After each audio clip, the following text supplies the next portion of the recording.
7, talk too early. Oh, Indaba, talking my business is simple. Nazo zonke indaba zabasha. Ezocansi on Indaba njalo ngo7 kuya ku8 p.m. Noma ngabe iminyaka emngakanani or you are in a relationship with umuntu ongakanani, now it's time for you to be youthful and get as umtavazo. So namhlanje we are doing it this way. We're going to give you an opportunity ukuthi ubuze udoc anything pertaining to eat diet and how it affects you. Maybe unezifo lezi amahlala khona and kumbe mhlambe zi affect even a relationship. We can even touch on mental health as well. So namhlanje we are giving you that platform. I'll introduce ke udoc kungekudala. Remember ke ukuthi mase singena la kule show njalo njengama Thursday Sex Indaba on Kakasi FM is proudly brought to you by This Body Works For Me. Season 2 ke uqalile. It's an adult reality series show uzoyithanda because nayo ifana nayo Sex Indaba and you get to watch the ladies aba create ke content and kunama episodes aba khona ke every week njalo njengo Tuesday la uzokwazi khona ukubuka the other side of life so you can enjoy ukuthi people who are on this other side of kwenza show ukuthi siyanakekela kwezomdavazo baphila ke yimpilo. You'll find that ku Showmax. Let me welcome ke uDoc Shabalala. Mthiyane, all right? Ngikhona Alex kanjani? Yeah, I know siyaphila nathi. So ile Thursday leyo. Ile Thursday ba. Yes, yomdavazo suku olukhulu. Namhlanje sizokhuluma indaba ethina nje ukudla, diet, izinto esiphuzayo, alcohol as well and amanzi nomdavazo and all of that. I saw omunye umlaleli because sisemall la eMhlanga and then Russia ebuyela esitolo sekuzovalwa kuyabona sekunesiphithi nje sekuvulwe umnyango wafu and then she says oh I always listen to Indaba and then ngisafuna ukuyobamba usho ke isiphuzo lesi and then ufuna ngizwe uthi no ngiyasenza because si ingredient ukuthi umdavazo ube right. So namhlanje sobe sikhuluma about those things whether ama myths or imizimba yethu ireacta kanjani. So ibaleka ngana nedoc iqhaza elidlalwa izinto esizidlayo in our sex life. Libaleka kakhulu Alex. Kakhulu ngoba manje when it comes to health, yes, vele kumele sibheke diet. Yazi ngizoyiqala ngalendlela Alex. Ngeke kuthiwa isitha somuntu omnyama ushukela. Kunesizathu sokuthi indaba kusho kanjani. Kusho why? Ingoba uma ubheka thina vele sidla insalelo isikhathi esiningi. Ingoba safundiswa vele lokho. You know, before 1994 we didn't have much access to information. Sasingazinakwazi ukuthi konke kuthiwa olive oil. Oh, okay. So olive oil sasigcina emakhishini. We want extension from the conversation ebesinayo ebino pre 1994 omningi and now sisaqhubeka lapho. Impela. Oh, okay. You know, diet ibalekile Alex, diet ngoba manje thina as abantu abamnyama we deal with a lot of things when it comes to ama carbohydrates. Yonke into esiyidlayo ibase yakhona ama carbohydrates and ama carbohydrates iwona vele esiwajikayo emzimbeni wethu siwenza ushukela. So now if ubuka ipapa limhlophe, ubuka ujeqe umhlophe, if ubuka irice limhlophe, isinkwe simhlophe, you know, ama cornflakes not ama all brands, zonke lezo zinto lezo ushukela wonke loyo, even uphuthu ushukela wonke loyo. Now umzimba unenkinga ke ngoba manje uma ushukela wakho uhlale uphezulu uvele ube sengcupheni yokuthi ube nesifo sikashukela. Number 1, the fact of ukuthi umnyama isikhumba sakho your color ikubeka vele engcupheni yokuthi ube nazo lezi zifo esizobe sikhuluma ngazo vele namhlanje. Enzimbile ehamba phambili. Sibiza ukuthiwa ama lifestyle diseases, ama lifestyle problems ngoba they have to do with indlela esiphila ngakhona, indlela esidla ngakhona, indlela esi-exercise ngakhona, indlela esiyona health wise emzimbeni. So zuthu lezi zifo ile sekuthiwa isifo se high number 1, number 2 ile sekuthiwa isifo sikashukela. Now ngiyi family practitioner, right? So this is my forte as well. I don't only deal with into zocansi, I also deal with izinto ezenza umzimba ukuthi ungakwazi ukulenza ucansi. Ngoba nalokho futhi kubalekile ngoba lezi zifo lezi zigcina ngempela zilimaza imithambo, zigcina ilimaza imizwa and ekugcineni kwako konke bese kuba khona inkinga ngocansi enkonzweni yasekamereni. Right, the platform is yours. Do you have a question or a testimony to share? Namhlanje sikhuluma about the effects of izinto esizifaka emlonyeni nesizithandayo esigcina si-addicted kuzona singazi. Nangu dokotela esho high then bese kuzoba ushukela sisengcupheni yakho. Give us a call now go 0861 596 596. Makhuluma indaba ye diet right doc. You mentioned exercise as well.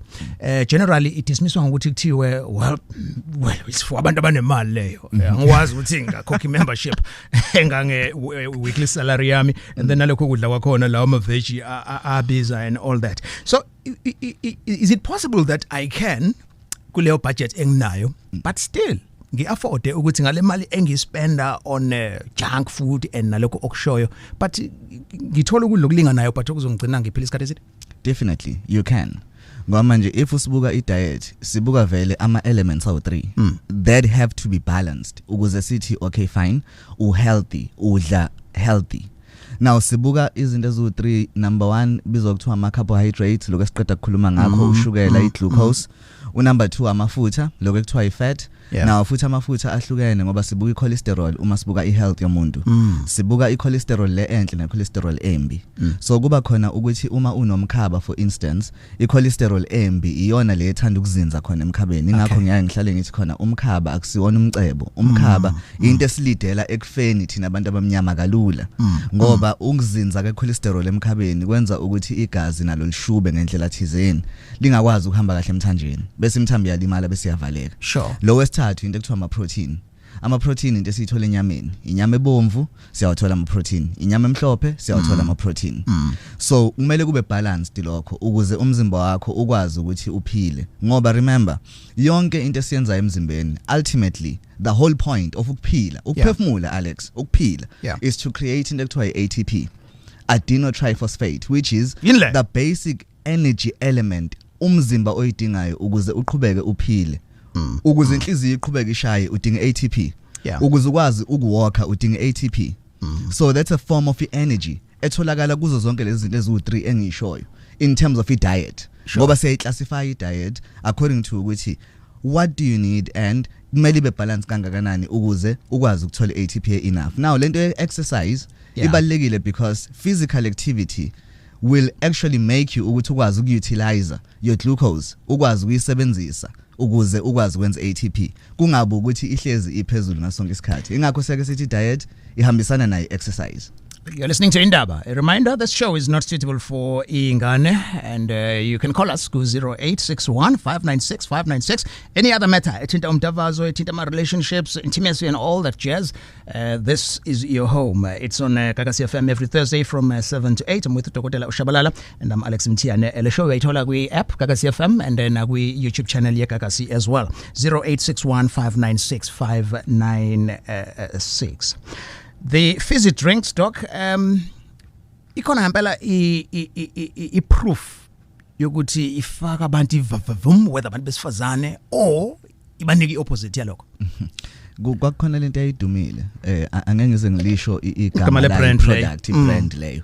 Kodwa kwakhona lento ayidumile ukuthi mawuke waphuza leso siphuzo leso kwakuyi fizzy drink, you know, uba manzi, you know, kalula ngaphansi kwakusho kanjalo. Kwesinye isikhathi khona lesesinye ke futhi sasivamisa ukukhwehlelisana sona. Yes. Kwakuthi mawuphuze sona ke sikwenza yabuya, you know, intomzodwa ukuba tight kwakhona kuyabuya uqina kwakhe. So konke lokho ama myth Alex ngoba manje vele ama fizzy drinks they have acid number 1 loyo. Yes. Leyo qala ade ngikhuluma ngayo le ekuthiwa ikwenza bemanzi. Yona ke vele traditionally yayihlezi noshukela omningi. I mean if mawubuka i-can yakhona A1 kwakuthiwa equivalent to ukuthi inama teaspoon awu8 kashukela. Sure. Yes, ingakho manje phela sekukhona lezi ezintsha, you know, iphuzo lezi kuthiwa less sugar, you know, or no sugar, you know, yonke leyo nto, but the original taste is still there. So the ginger flavor nakhona ushukela. Now if vele uzophuza ama fizzy drinks kakhulu uba sengcupheni yento ekuthiwa ama ulcer, because now i-acid eswini iba inkinga iyaphakama. and one thing vele ekwenza ukuthi ube nawo ama ulcer yini ukuphakama kweacid eswini uqala vele ube nalento ekuthiwa isilungulela iheartburn you know lokho sekuyimpawu zokuthi no isisu sakho siyiphakamisile acid ngandlela thizeni kufana nespice naso siyaphakamisa acid eswini and sikubeka engcupheni yokuthi ube nama ulcer you know, so zonke lezo zinto lezo onke lawo ama fizzy drinks vele they are not healthy. Sure. Yes. Right. So, Count, how often have we mentioned Leligama Ipipi or Ntomzoto today? Yeah. 0861596596. You're listening to Indaba on Kakasi. Namhlanje sikhuluma about the factory impact yezinto esizidlayo nesiziphuzayo. Sazongena na kuyona le yejiki uthi alcohol yona ke. Get your headphones ready. It's Stove 66 manje. This is Sex Indaba with Alex Nodog on Gagasi FM. Pasopi Oledi. Ngise Durban North now. Samngela uSifiso Msweli. Welcome to Gagasi. Sifiso. Ninjani sohlaza? Si right kunjani kuwena nongala? Hayi ngibingelele nodokotela lapho. Kunjani baba? Hayi siyaphila baba. Nice khona mfethu. Sure Sifiso. Yeah, yazi ke kuyangithusa ukuthi le ndaba yomkhaba kahle inomthelelo omubi kanjena Mthiyane. Usondela ngakhona yini kumbe mhlambe nawe uyawubrusha esikhuluma nje? No, angakasondeli ngakhona kodwa nje ngiyathwa kakhulu nanokuthi ke uphuthu ngaba nomvele kuba noshukela yazi Mthiyane umuntu uyafunda ngempela bengazazi mina zonke lezi zinto. Yeah. So ma uyikala wena ngoba uthi umkhaba ukafiki kuwona umncane ngomzimba kombe igama selisebenzisayo ugcwele yeah ngoba izo yalapho kuleka doc na exercise nokuthi umkhaba uzokwenzani. Angigcwele ngalondlela mntodo sengithanda ukweqela ngale ngako 90 ngesimo sokuthi ngagwema ezinye izinto ezithize ngangizidla kodwa manje bengithanda ukwazi ukuthi mhlawumbe isikali singathini ukuze ukwazi ukuperform into serious. Okay. Good question mfethu. Thanks for asking it Msweli. Bamba nje kanjalo. Doc? Okay. Msweli kukhona into vele eyiwane ebalekile. Traditionally vele sasibuka lento on a very serious note. Into ebizwa kuthiwa iBMI, body mass index, you know.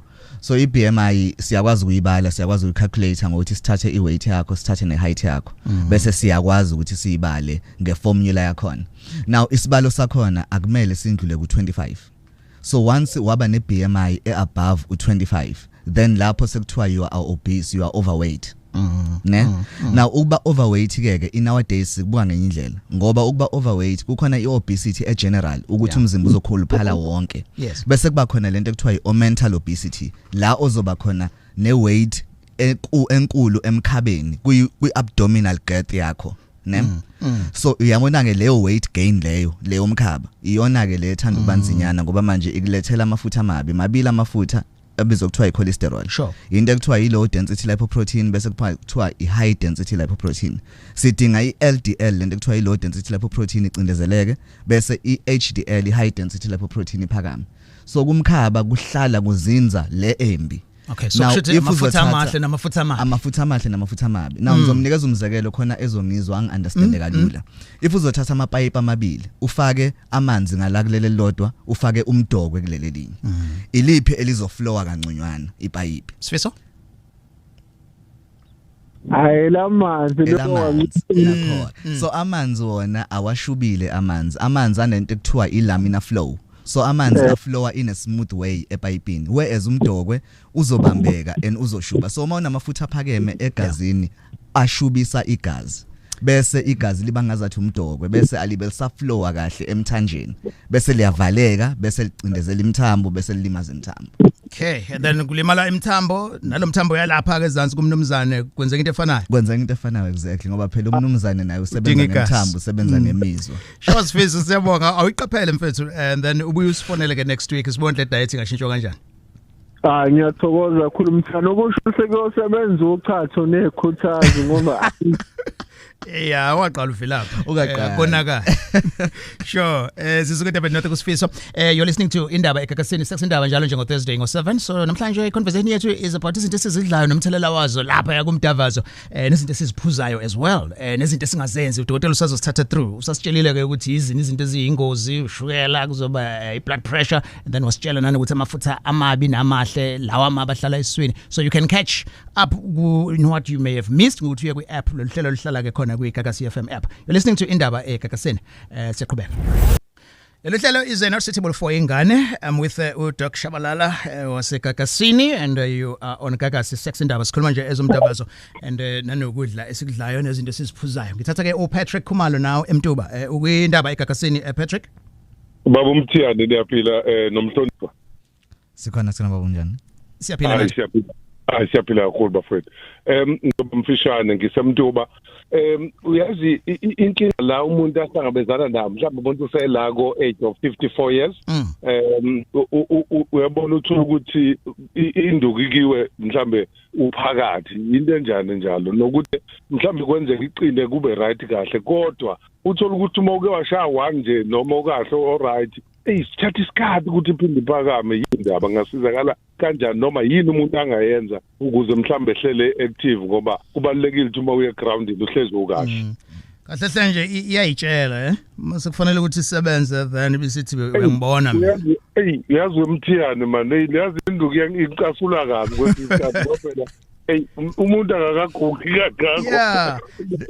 No ngezwe amanye ama-out ethi no ifana nemoto mangabe usihlushwa i-starter or i-battery yabo isifuna ukuthi i-kickstarter so ifuna ukuthi ngelanga uyiforce yabo ayinto ibona uma uyi-kickstarter utholthi indawo yakhuphukela and then Umthiyane ukuthi uyiforce mfowethu uyiforce wesokhulu ivele yaloko okugcina uthi nqampe wena damn ugcina lokhu ubamba ngesandla uthi uzama ukudlalisa hayi kodwa manje kwale noma usuyithakazela uthi hey mntu ngamashobane sure okay doc asithulanga kodwa ukuthi are you obese or overweight noma ngoba ubalile indaba ye-age nje kuphela umkhaba khona mfowethu umkhatshana nje atheni awungatheni mfowethu okay sure doc now mntunga kunjani?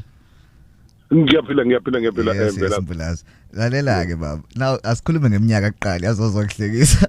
Asikhulume ngeminyaka kuqala. Now iminyaka unaminyaka ewu54, ne?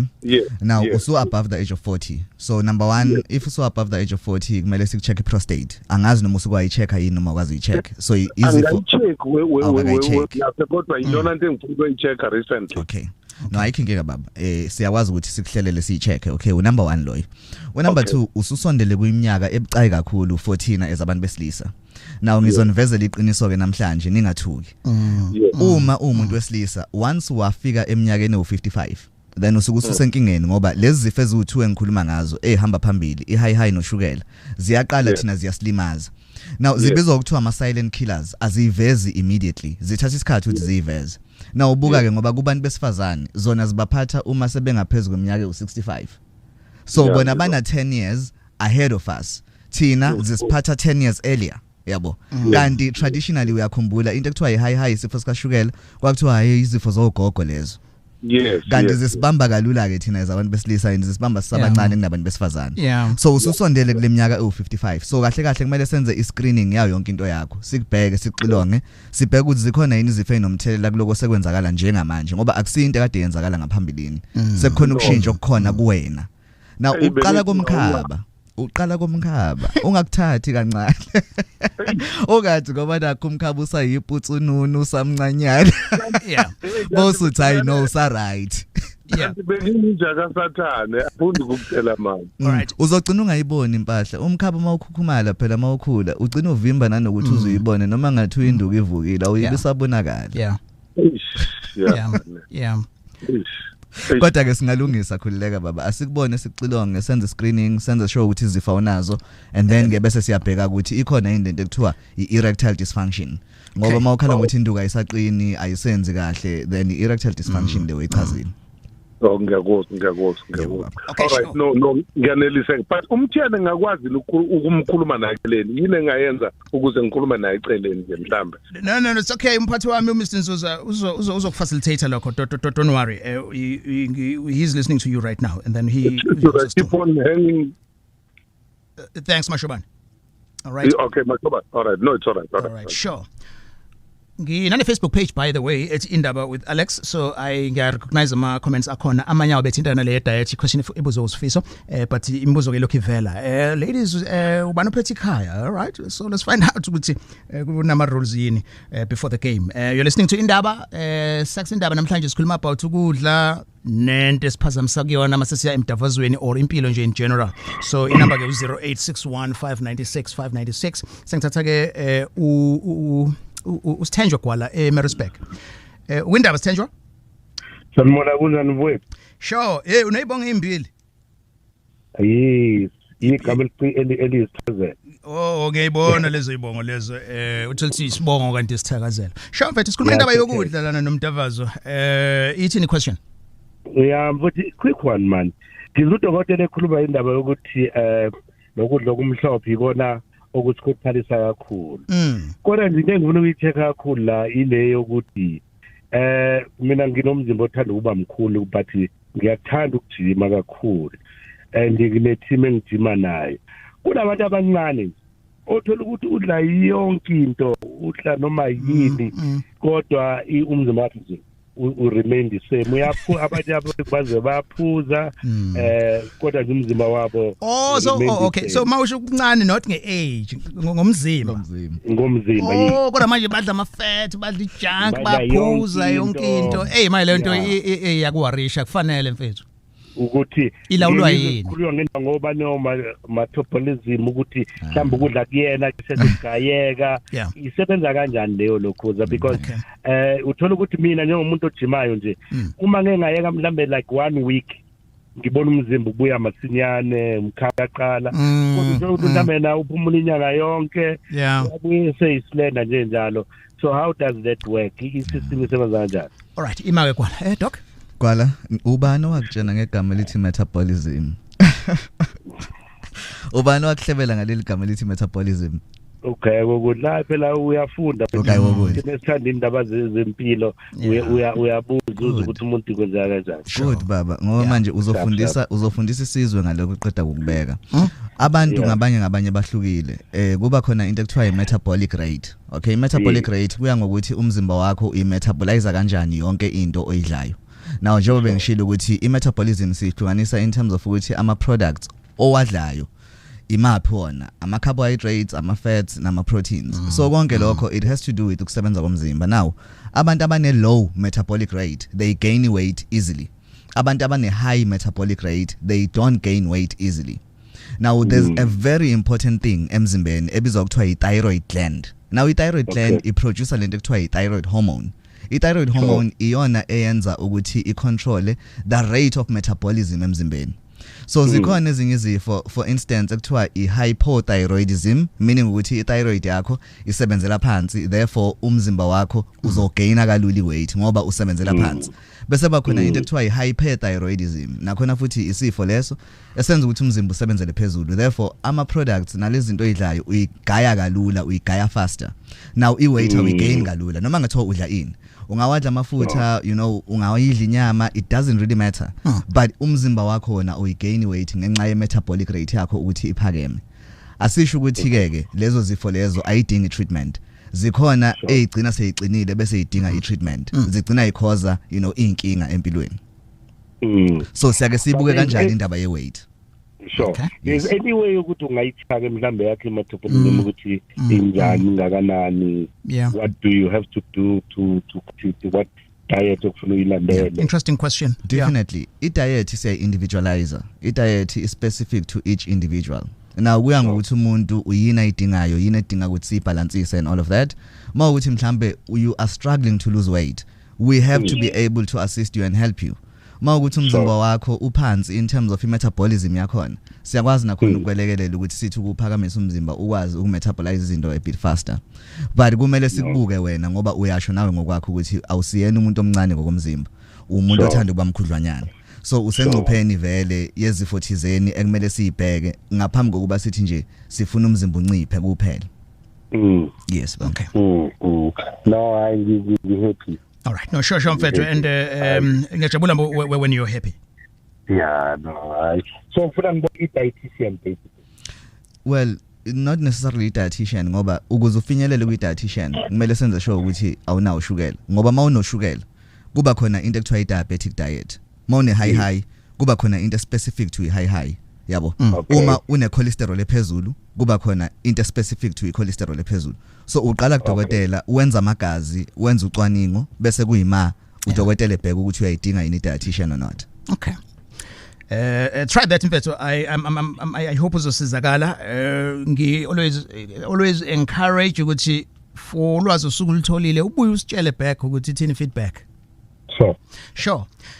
Ngizofuna nje ama comments doc. Siqolani plus la uthi into emsebenzelayo yena uanyanisi beetroot water, green pepper kanye namanzi. And then uthi ke hayi kuze kuse baba uthi ay register le combo ngoba hayi iyamspanela. And then bese kuzoba I noticed this then. Usithembiso uzothi once or twice a month I buy cranberry juice, ayal cleaner igazi and yasebenza leshandeso. And then I have another comment also evela from awonke ezothi ngidla everything. But every month I make sure ukuthi ngidla plain yogurt, ngiphuze cranberry juice ne pineapple. Hayi ke ngiyaklineka lapho. Nice ivela le cranberry juice. Asiqale ke out sokhulume ngecombo beetroot, onions, green pepper namanzi. I don't have your combination. I don't have anything Alex engathi ngiyayibeka kuleyo combination ngithi ngiyayi-endorser as udokotela. Alokho ucwaningo lisenze ukuthi leyo combination yenza ucansi livuthe livungame. Ngamunye umuntu okuhlukile kuya ngokuthi ngempela yini ayifaka emzimbeni wakhe. So anginaka ukuphawula ngoba ngizosuka ngithi ngiyaphawula agcobeke kube kungazathi ngiyamphikisa kule nto eshoyo. All right. Ngoba asifani. So makumsebenzela. Kodwa kumele sibheke phela ukuthi le combination athi uyenza ngandlela yipi yona. Yini le ayifakayo enifaka kangakanani. Okay. Yes. Kumele sikubheke lo. Sisakhuluma ngento eyodwa nje doc. Okay. This show is not suitable for ingane. Nakho ke kuvela cranberry juice. Cranberry juice. Okay. Now sike sayithinta lento ye diet. Yabo. Yeah. Now exciting lento ye diet because yazi zikhona ngempela izinto ezenza umuntu wesifazane aklineke. Not necessarily ukuthi igazi kuphela but aklineke even untomzodwa even ismell sakhe untomzodwa. Sibe way better than pH yakhona ibe balanced.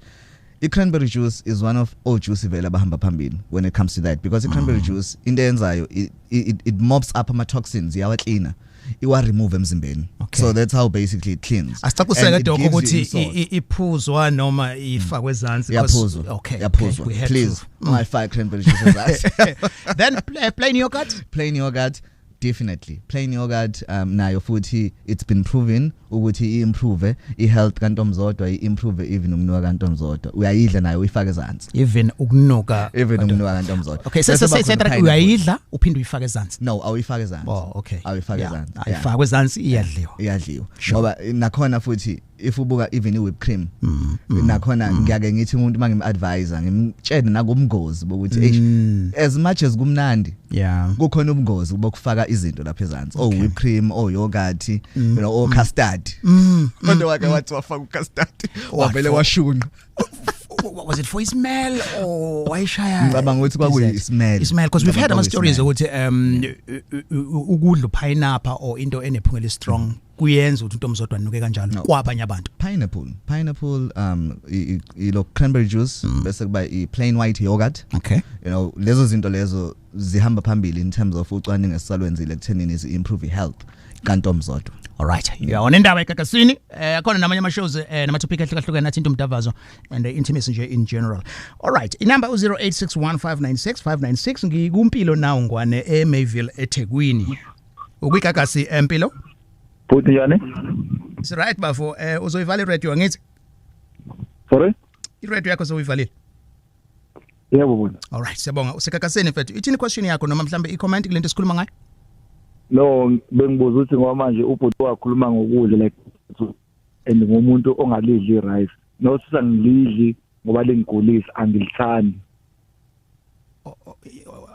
or awuthanda ukulidla so no angithanda ngisazi nje ngikhule ngilidla kakhulu so manje ngadecide ukuthi mase ngikwazi ukuyimela angikwazi ukulidla yabo so each and every time ngithenga impuphu mina ngipheka uphuthu yonke into noma ngithengukudla kuphi nokuphi ngithenga ipapa or uphuthu so manje kunomthelela kulezi noma ngiyangibona ukuthi isikhathi umuntu khona la uyalekhe khona mawuthi khona la uyalekhe khona mfethu kulolu hlelo nje sikhuluma yonke into ulekha kuphi khona kuyenzeka uthi usephakathi nendaba nje ubhuta desho eqaleni ibuye evele iwe all right okay any health benefits rice but nalo ulibale kwi family efana nophuthu now sibala irice elimhlophe and sibuka uhlobo le rice ubhuti ngicela ukumbuza umbuzo oyi1 bhuti uhlobo le rice lolu othi awuzwani nalo ilona luphi no nje ngathini ngikhule ngidla yeah lelimhlophe lelinje elijwayelekile yes so irice nakhona liyahluka khona o brown rice khona o long grain khona o basmati rice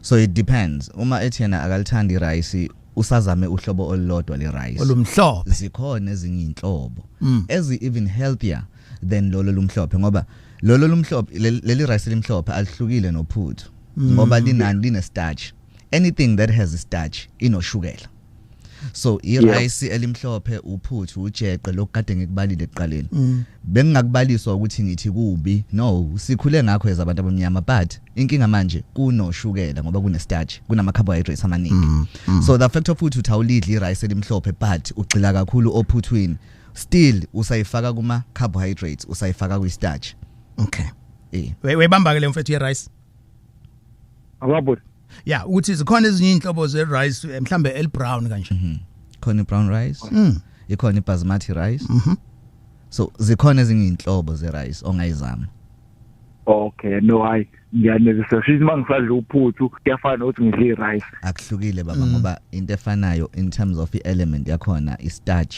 ama carbohydrates ushukela wonke loyo hayi ngiyaneliseka futhi ngiyabonga sharp mpilo akhona nama comments dokha kuona odwa ama questions esiwathathayo kulolu hlelo okay sikhuluma about indaba yokudla esikudlayo nokuthi kusishaya kanjani kwezomtavazo ilokhoza i comment doc ivela kunto ezinhle usisi lo uthi bafethu amanzi water is the secret so the secret is in water amanzi nje amanzi kwaphuza yes mayethi the secret ukhuluma nje ngento vele yi1 lento ekuthiwa ioxygen iH2O i combination ye hydrogen ne oxygen molecule a1 so there is the H2O combination of hydrogen ama molecules awu2 ne oxygen molecule a1 okay so now if uzophuza vela amanzi azokuphefumulela uyayidinga ioxygen ukuze igazi lingashubi uyayidinga oxygen ukuze igazi liflowe kahle emzimbeni njengoba usuku uphefumula mawukuthi you are taking in a breath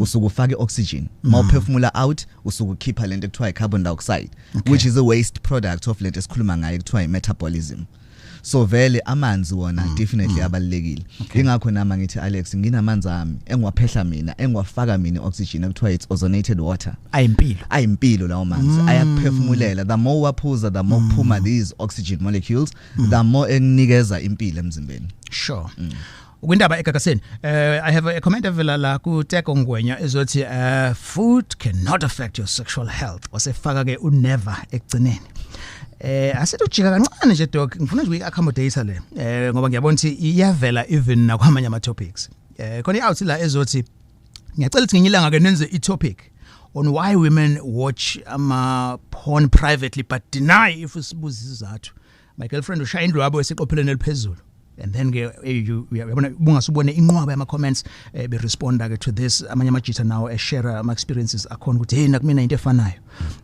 siyokhuluma nayo ungawari siyawathatha laba topic uze nawo njengoba esho nje ngithatha umbali Mkhize now from eThekwini welcome to Gagasi Mbali hi njani si right kunjani kwena siyaphila angazi umbuzo izobuthi director into engikhuluma ngayo but sike ngikhuluma ngezinto ezidlayo sifake emzimbeni wethu ezisizayo mase ngasocansi ngifisa ukwazi la ubungozi bokuthatha izinto ezinjengama-boosters let's say maybe uzothenga amapilisi ukuthi akusize ukuthi into ngizodwa noma mhlawumbe indlu yakho ilast isikhathi eside bungakanani ngoba emavini nje ngithola ukuthi ukuphatha wami usebenzisa lezi zinto ngingazi ngimbuza ngitshela ukuthi khona i-comment mina engayenza yamenza wafela ngazathi ayenzi okwamile. Okay, all right. Okay.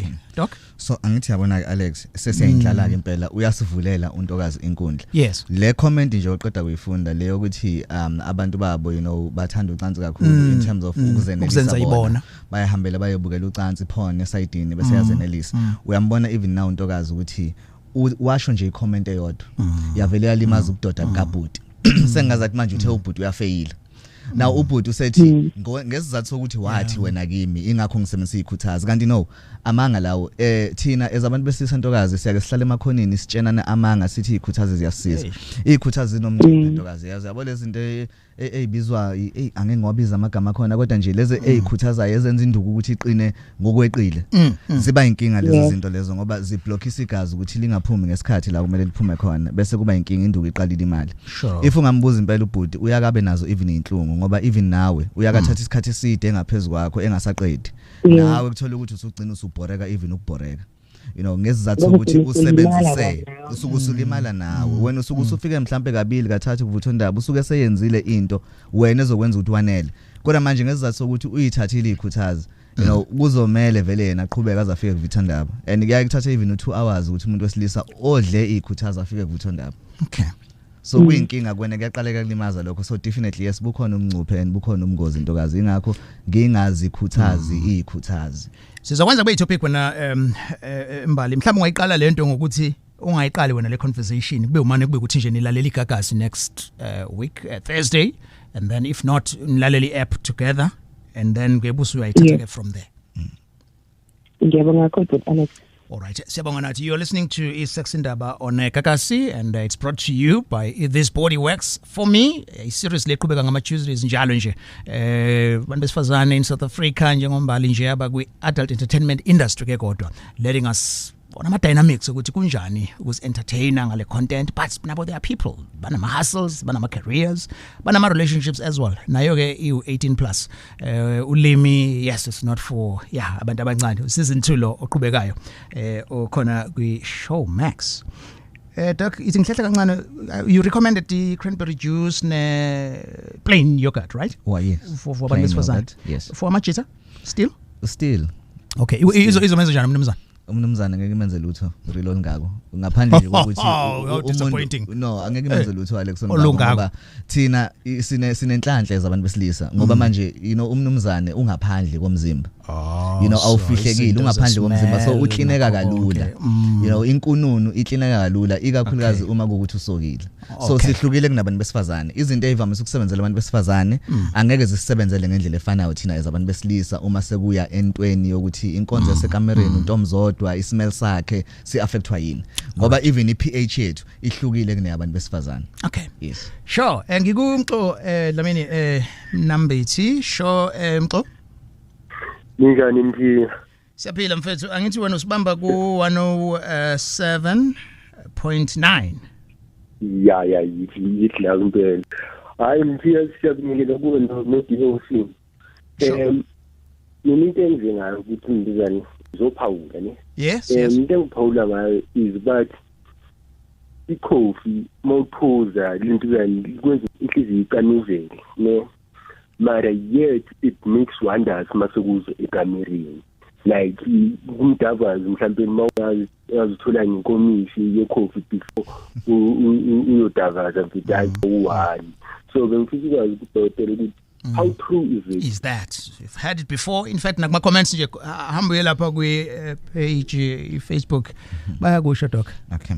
Ubhuti ngizovela ngifundise ngoba kubalekile kule situation leyendaba yecoffee ngoba sekuye kwabe kwenzeka futhi ezinye izinto kwaba khona icoffee elidayiswayo elacishe labulala impilo zabantu eziningi kabi ngenxa yazo lezi zinto zokuthi icoffee liyakhuthaza icoffee lisebenza njengeyikhuthazi ikhuthazi mayisebenza isebenza kanjani isebenza ngokuthi zi-increase lento ekuthiwa i-heart rate zi-increase ukushawa kwenhliziyo izinga lakhona in terms of ama beats akhona per minute ingakho uma usebenzisa ikhuthazi ugcine uba nento ekuthiwa ama palpitations ukushaya kwesigqi kwenhliziyo uma usebenzisa ikhuthazi necoffee ke kanjalo icaffeine kanjalo icaffeine i-increase lento ekuthiwa i-heart rate now if you increase heart rate uzo increase amathuba amaningi ukuthi igazi lingene endukwini yize noma mhlawumbe kuthiwa imthamba ivulekile yonke completely kodwa ngesizathu sokuthi heart rate iya increase akufana ukuthi uyaliforce igazi ikhuthazi zenza lokho ayilungisa inkinga ziforce igazi ukuthi lingene endaweni so necoffee lenza exactly the same thing and phezukwa lokho icoffee likubeka vele engcupheni keke ngoba icoffee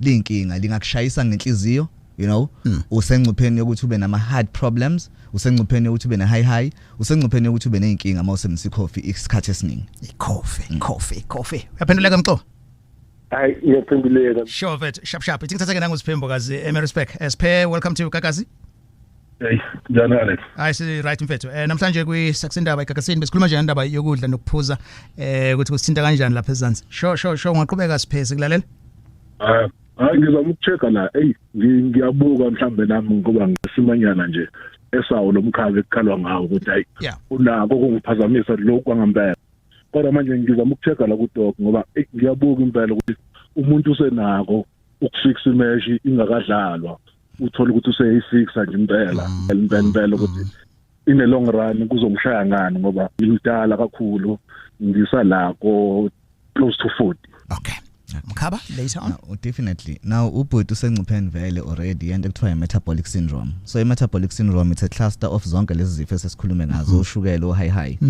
now yena ngoba ethu nenkinga vele ngendawo yawo Umkhaba uzothola vele ukuthi amafutha akhe aphezulu so sekuba khona ukucindezeleka kokusebenza kobudoda ngesizathu sokuthi igazi lakhe alisahambi kahle emthanjeni so ubhuti singambona simelekelele and siyakwazi ukuthi Umkhaba you know sibheke siunciphise ngandlela thizeni ngoba khona amaphilisi besides izinto ekuthiwa ama fat burn akhona ngempela amaphilisi adila specifically with the cholesterol okay no siyabonga kakhulu ngaleyo mpendulo sesifika ke kwi end of the show but mawufica selophakathi don't worry we have the app uzokwazi ukuthi nje ulalele download le app for free uyelapha kuyona i-app uphinde ke uregister kwi-channel ebizwa ngendaba umshengelo siyavalelisa utholakala kanjani ke Dr Shabalala Alex ngicela nje ukuthanda ngixolisa eqala ngiye ngaba nenkinga kusukela ngolwesibili kuze kube manje ngendaba yocingo lwami kodwa ke by kusasa from 2 PM uzobe selibuyile alright so ngiyatholakala ocingweni inamba yami yocingo ithi 063 847 0511 063 847 0511 ungashaya ucingo kule number okanye usende WhatsApp wenze appointment uzozongibona ema-office amabili elilodwa lisemakethe elinye lise Chesterville okay sorry elinye lise Claremont eKK kwaDabeka ePharmacy at Spa sibonga kakhulu Dr Shabalala on the socials On the socials, Dr. Shabalala, Facebook, TikTok, and also Instagram. Sure. Dr. Shabalala. Shabalala nganauthi. Sibonga kakhulu msheke. Nganauthi. Sure. Subscribe ku Showmax now to stream season 2 wale show inkhuluma ngayo adult reality series le ebizwa ke This Body Works For Me. I find myself interested in it and so episode every week you wish ngabe mase kuphelile what's next because you bond with these people as they share their stories. So ithola ke ku Showmax. This brings us to the end of today's installment. Lolu ulithola na ku YouTube nakhona ku YouTube ngiyafunda lawo ma comments and thanks for the topics osinika wona Ezocansi on Indaba njalo ngo7 kuya ku8 PM Special open line on Mondays at 7 talk to Alex Indaba talking my business is simple nazo zonke indaba zabasha Indaba